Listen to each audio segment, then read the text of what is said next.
Bianca Brundel is a member of the Faculty of Medical Sciences at the University of Groningen. She researches atrial fibrillation, one of the most common heart diseases. Her main focus is on the damage caused by atrial fibrillation to the heart and how this can be prevented. Together with Anne-Jan Dijkhuis, she conducts research to find a medicine that can improve the treatment of atrial fibrillation. That's a drug which is called GGA, which is already in the clinic for about 20 years, but for a different approach. Not for atrial fibrillation, but for ulcer. This drug induces heat shock proteins in the cell, and heat shock proteins are cell protective proteins. Bianca Brundel works with the research group led by Harrie Kampinga, professor of cell biology. She specializes in heat shock proteins. Heat shock proteins are proteins which make sure the other proteins are in good shape.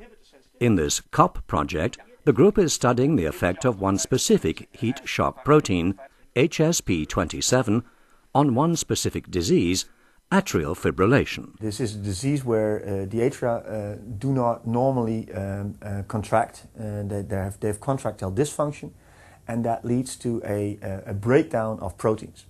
And this, we think, is chaperoned by this particular chaperone, HSP27.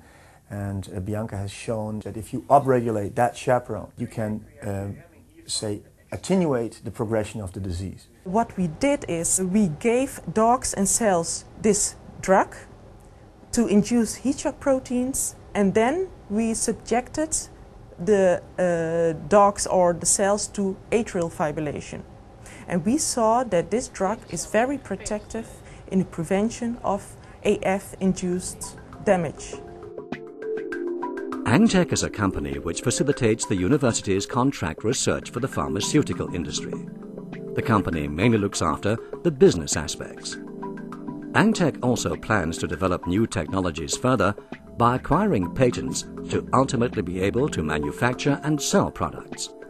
In this COP project, Harrie Kampinga's group collaborates with Angteq. This is specific for us because this gives us a chance, we hope, to do the basic thing, to have a new technology, to develop it up to a certain level, and then try to attract financiers and industry that will collaborate with us so that we together can bring it to the clinics. It's a different way of doing a project.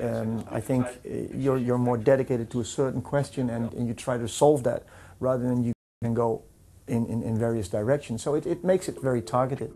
I think it's very productive because the goals we made in the beginning will be fulfilled. Yes, very successful.